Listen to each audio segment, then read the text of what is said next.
Përshëndetje të nderuar zonja dhe përshëndetje të nderuar zotri, po takohemi tani me historinë tjetër të radhës. Një fjalë vjetër popullore është thënë nga të parët tanë, unë gjithmonë i besoj në fakt të fjalët e gjyshërve dhe me thonë drejtën kur nuk I kemi na merr malli për to, edhe tani që po tregoj këtë histori jam bëri çiksi nostalgjik për gjyshen time, sepse gjithmonë thonte që fjalët e tyre janë me vlerë dhe realisht nga jeta mësuam që fjalët e tyre janë me vlerë. Vllau për motër shkatron botën dhe kështu ka bërë ky vlla I dashur që në fakt I quajtur Elton. Historina e ka sjellur motra Eltonit që pas gjithë vuajtjeve, sfidave që ka kaluar në jetë, dëshiron t'i thot dy fjalë vllaut të saj, ndoshta që nuk arriti dot t'ia thot më herët, apo është gjithmonë kjo ndrojtja që ne e kemi në jetën tonë. Dukesha dashur regjist të mi shfaqen fotografitë e personazheve derisa unë të rrefej historinë. Në një qosht të heshtur të Italisë, midis fushave të pafundme dhe qyteteve që mbajnë aromën e malit për vendlindjen, jetonte një familje shqiptare, me rënjë të forta dhe zemra të mbushura me dashuri dhe sakrificë. Familja e vogël kishte ardhur nga Shqipëria shumë vite më parë, duke kërkuar një jetë më të mirë në tokën e huaj, por fati nuk I kishte kursyer. Kryefamiljari, babai I Eltonit dhe I motrës së tij të vogël, kishte ndruar jetë shumë herët, duke I lënë të vegjël përballë një bote të ftohtë dhe të pamëshirshme. Eltoni megjithëse ende adoleshent, hoqi dorë nga ëndra e tij dhe mori mbi supe për gjatësinë e një burri të vërtet.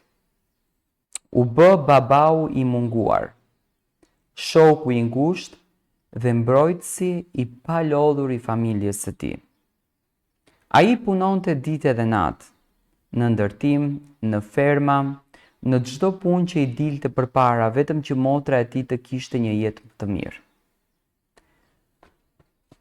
Por jeta, fatkeqësisht, mori një tjetër kthes mizore. E goditi sërish këtë familje të lodhur.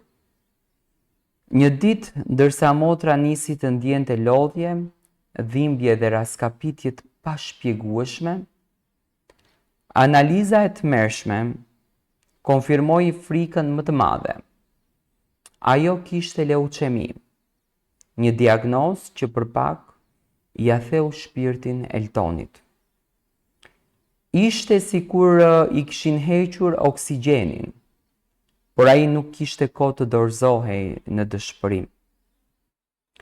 Mjekët ishin të qartë, shpresa për shërim ekzistonte, por ishte shumë e shtrenjtë.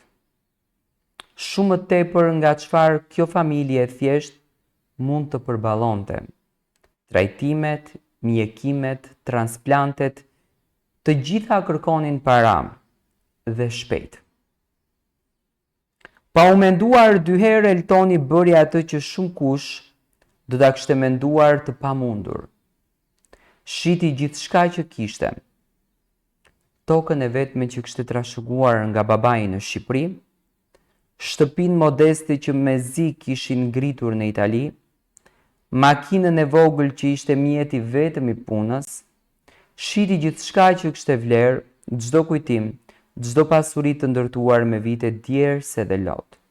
Dhe kur kjo nuk mjaftoi, punoi edhe më shumë, duke punuar punë të rënda, ditë e natë, pa u ankuar asnjëherë. Në atë kohë Eltoni u bë më shumë se një vlla, u bë një heroi I heshtur. Në shikimin e tij të lodhur fshihej një mal I tërë sakrifice dhe në heshtjen e tij fshihej një lutje vazhdueshme. Zoti im, mos ma merr motrën. Trajtimi ishte I gjatë dhe I dhimbshëm.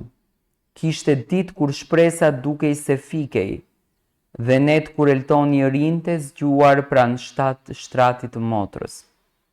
Duke ja mbajtur dorën, duke I përshpëritur fjalin kurajuese dhe kur brenda tij gjithçka ishte shkatruar. Por Zoti e dëgjoi lutjen e tij. Pas muajsh të pafundme e lufte, motra e tij doli. Kanceri u tërhoq dhe jeta ngadalë filloi të lulëzonte sërish. Vite më pas, në një ditë pranvere, kur qielli dukej më i pastër se kur dhe dielli derdhte dritë të ngrohtë mbi një obor të mbushur me njerëz që buzëqeshnin mes lotësh, motra e Eltonit po martohej. Një ditë që dikur kishte menduar se nuk do t'jetonte kur.